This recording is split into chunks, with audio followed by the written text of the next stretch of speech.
What if we rearranged the planets by size? Would Earth survive, or would chaos unfold?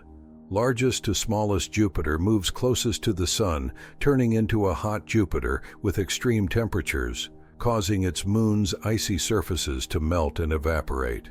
Saturn, now in Venus's orbit, loses its iconic rings due to intense solar heat as the ice particles melt and disperse. Uranus takes Earth's place in the Goldilocks zone, but with its thick atmosphere and immense pressure, it remains inhospitable. Earth, now fifth in line, experiences a drastic drop in temperature, turning into a frozen wasteland.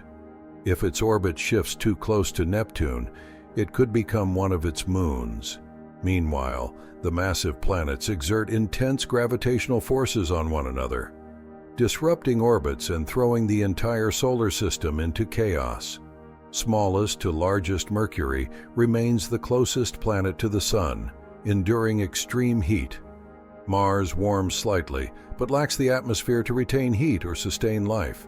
Venus, even in the Goldilocks zone, remains a greenhouse nightmare due to its thick, heat-trapping atmosphere.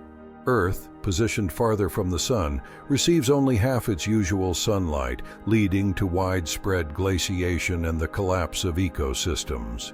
Jupiter, now at the outermost edge of the solar system, alters the gravitational balance, flinging asteroids and comets toward the inner planets.